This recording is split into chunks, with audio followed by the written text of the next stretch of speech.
Mbote ba déjà l'été va mafuta c'est que la grande dame mais quand on est tout la bino masango pe ko pesa ba conseil bande ko ba bolingo sango ma pa si na communauté congolaise et ça mis qui en France et jeune fille bozo mona ya kitoko na kombo Claudia aza mwana moko ya mwana na biso donc une fille congolaise noire africaine babomi par jalousie pona nini ka po kanga isuki na ya maboko suki bo mona ya kitoko wana elo nini elekaki Claudia aza na collège aza na 3e kaka akendaka classe na ye wana akendaki suki na ye ka nde baniki wana bendi bote mwana mwasi kitoko elongi molai nzoto mike ta bien bâti comme terre bâti mwana ntango akei classe bandi kozomela ye na racisme kofinga ye makaku gori bino boyebi babiloko wana ndenge ezalaka salle noire baba insulte wana ya mabe na o prononcer yango boye YouTube bandeko babandi kofinga tellement harcèlement ezalaki makasi on l'avait tellement harcelé na kanda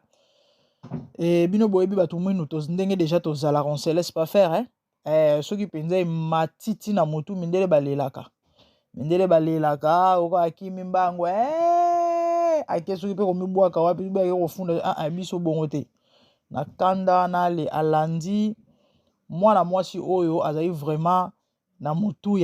ya terrain parce que bazali ebele azipi mbata po bango bamindele bazaka bongo so bamoni obimiseli bango mpenza konzo nyonso misuwa bamoni babangi azipi mbata ndenge ezalaka kaka après bazongi mwa moke nsima on base calme moke et puis après mwana avandi kimia ndenge ezalaka kaka journée eleki nango cours epesami tout ça nzoka nde mwana wana azala na grand frère na ye ya bandi grand frère na ye ya criminel grand frère na ye asalaka biyoma boyebi bana poto bazalaka ya bad boys wana abenga ye na ekuti nde eza boye Claudia atatolinga mbata ok na ba 17h cours esili comme mwana nyonso so classe esili fozonga epa na bino abimi mpe wana mpo bana kozonga ndaku amonaka la fille oyo azipa ye mbata azipresente liboso na ye na ya na ye abisi ozwa miti yokanisa ye nini nde obetaki leki na nga nde esili bongo esili te oyoka ya yo lelo oyo biliaki yo bikoki bandeko ya mawa na ya pasi que le Seigneur nous aide olabeta ye ata ya mwana mobali ou bien peut-être akoata kogangela ye to komenase ye mobali po aza mokolo abimisa munduki kande bozoka kombo munduki abimisa revolver et puis abeti yango wapi ezata na lokolo te to na loboko bandeko na mutu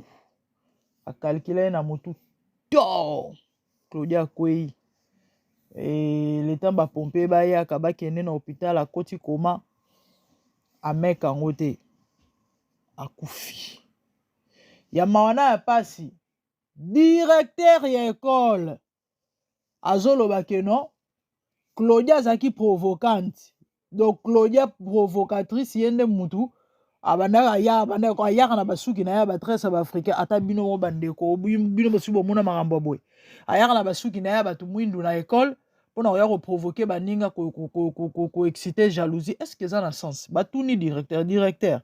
yango kokanga suki ya maboko na école no eza interdit te kotia barasta to koya na basuki ya baafricain eza interdit te bopekisa te sikoyo mutu akanga suki ekomi provocation na sens bandeko mwana ya mutu akufi une jeune fille de 15 ans s'il vous plaît ata pasi na motema te baninga mususu kutu bazalaka ata kutu ezalaki ye mutu abandaki provocation mais le fait que bosali ye mabe na minute wana quand même il faut koluka nde kutu kolobela ye en bien mais tata nalobi ke non eza parce que ye nde mutu abandaki koya kotumbola yango esuki ndenge esukeli bandeko na ngai quelle tragédie bandeko yango nasalaki émission mikolo eleki awa naya kosola na bafula kumputu tala to bapaya na mboka oyo po to toya koluka soki ngano tobongisi Congo te muto kobongisa la biso Congo arozala te et puis tokozalaka ba malere na bamboka bapaya tala na ende ne bako boma Congolo ndiro nyama metala ende na mboka na biso aza bosse aza na ba entreprise aza ere siko nini ezanga Congolais asala lokola ende to pe mieux que ende na kata mboka na ye moko bandeko to lamuka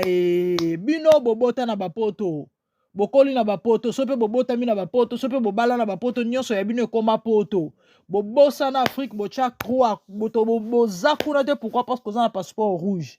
tala babomi mwana lokola niama et baza ko saboter ebembe bazo cracher sur ebembe même pas ko honorer mémoire à Mowei Bible zolo bato respecter ba mort muto akufi me besoin ko loba maramba boye vraiment na muto akufi et pourtant bino nde batu bobomi mutu mwindu be Congolais lamuka tozwa mayele mindele bazaka bandeko na biso te o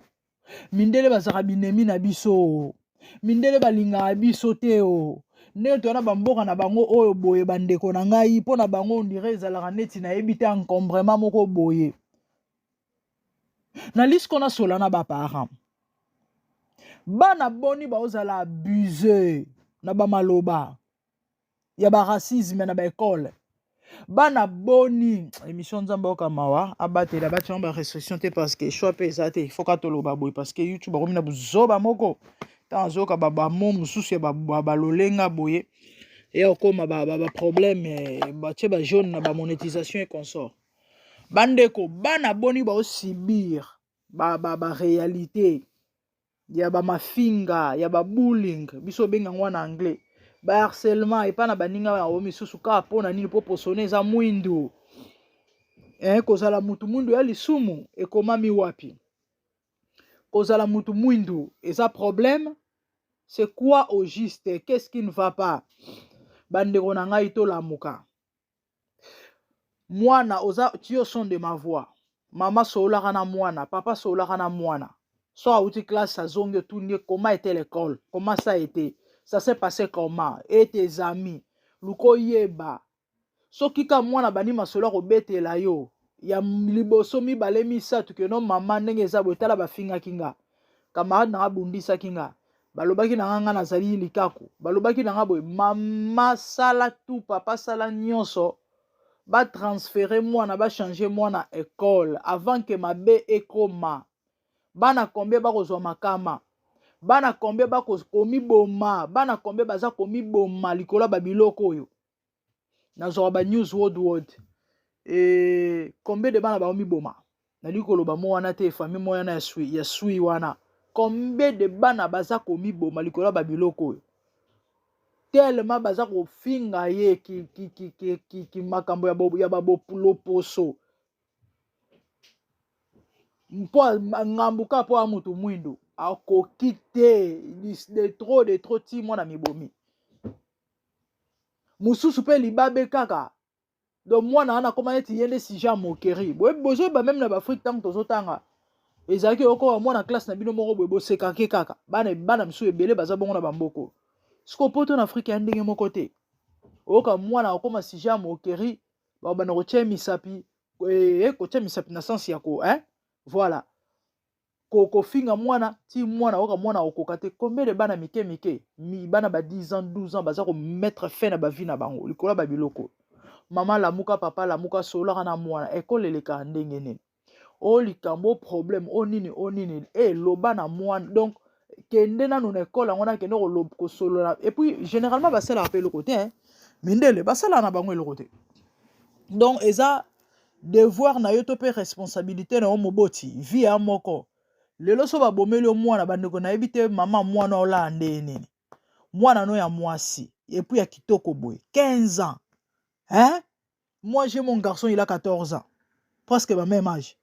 na memi zemi na ngai ya pasi na boti na pasi na longoli banie na bokoli akomi lelo mutu akomi pe okena ke pe shopping aye otindi pa un matin comme ça mwana kende classe na bapoko mwana zozonga te bazobengo baloba no madame désolé mwana babeti masasa na koma et puis après on sorry ameka ngota kufima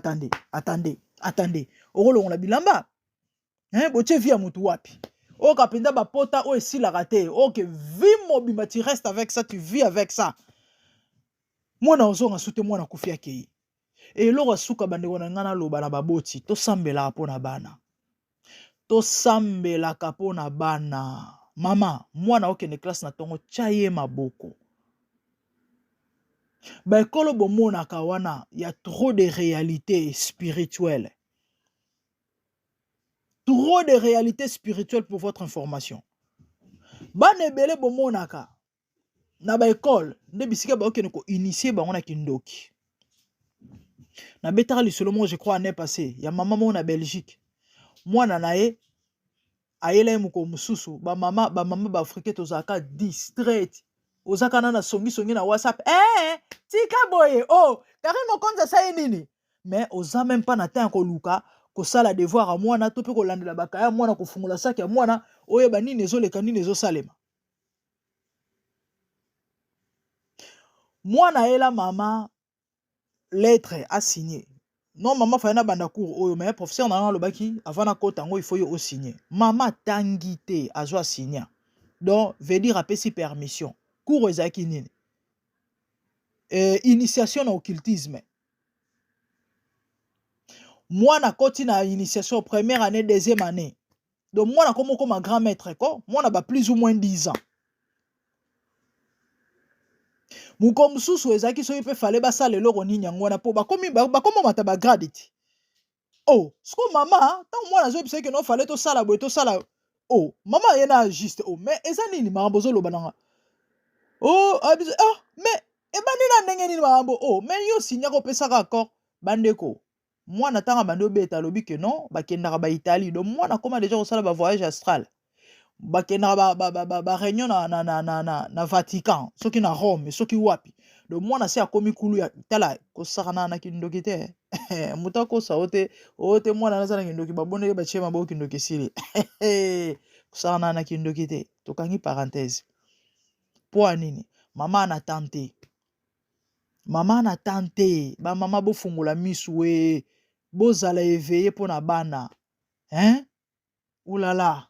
bandeko mwana keka boye mwana kufi mwana mutu akufi mwana mutu akufi kaka boye mwana mutu akufi kaka boye na bande koloba moboti bondela mpo na mwana vambima kende klasi tia ye maboko senga protection divine makila yesu ezinga mwana nyonso akomela kolia eza sanctifie na makila yesu bamona ye te na bato ya mamolili biloko boye soki olandeli c'est compliqué parce que hasard ezalaka te na monde des esprits okaka mwana ke mbeka ta mosusu na bandenge moko boye po peut-être na promotion ya école oui mutu akosa bino te baétablissement nyonso bozomona oyo entreprise nini basacrifice esalemaka donc il faut kobondelaka mpo na bana bana ebele bakenda classe akeya julikama kuna ebele oyo bakendaki oyo babenga yango nini ba school trip nde bana bavoyageaka wana so bakendaka oyo bake visite quelque part na compte école tout ça nga la permetaka oyo Londres balibanda na oyo bakendaki France pour une semaine nalingaka nanga baje wana te j'aime pas oyo kamwana keya azongi susu te nalingi te nalingaka te de faut sala très attention baparents bozala éveillé objectif ya émission oyo ezaka mpona kolamusa biso pardon mboka oyo tozalaka bapaya ye ezalaka ya biso te kokanisa te passeport rouge wana oza nango nde moto ekomi soki français soki bride anglais soki eloko nini soki nini de trompe toi toluka mbongo kaka nde toyai koluka to investir na mboka ok retraite opreparele yango wapi yo eva na maison de retraite oyoka sango maison de retraite tala omoni makasi wana yango wana kokanisa te na 80 ans oza na makasi wana loba peut-être lokolo so miyebi ke non nde eza boye avant 80 ans na okufa na ngai peut-être mais biso toyebi ke non tokonuna na biso 120 ans penza yo kantinga penza na 100 ans na poto na osala nini ata uti na 80 yango na Angleterre navandeli nini okefanda na homme de veillard tuna sango homme de veillard tuna wana betelo sango homme de veillard pendant sala kuna pendant 2 ans tuna wana betelo sango donc makasi oza nango wana ti na 70 ans oza nango kaka te bana poto baza neti bana te neti biso te na baafrike wana okovanda na moboti to mpe na mama no na ndako to papa na yo anuni oza kosalela nyonso wana baza bongo te bana bango bongo te yo preuve ane omonaka bango nde bazalelaka nde bakolelaka ntango osololaka na bango ntango ozala na bango na ndako omonaka no baza vraiment différent nalobele makambo l'autre fois je crois ezalaki semaine passée une émission mo nasalaki bandeko nanga tolamuka c'était ça pour aujourd'hui en tout cas mingi ya koloba eza te nzambe apambolelaka bino ezalaki toli par rapport ya makambo eleki na vie ya mwana biso en tout cas courage pe sincère condoléance na famille na eza facile te mais bon que voulez-vous so eza mbano ya liboso ya kovisite biso en tout cas bon toi et surtout kozanga te kopartager parce que oyebi te obikisa nani na nzela ya partage na yo moi c'est la grande dame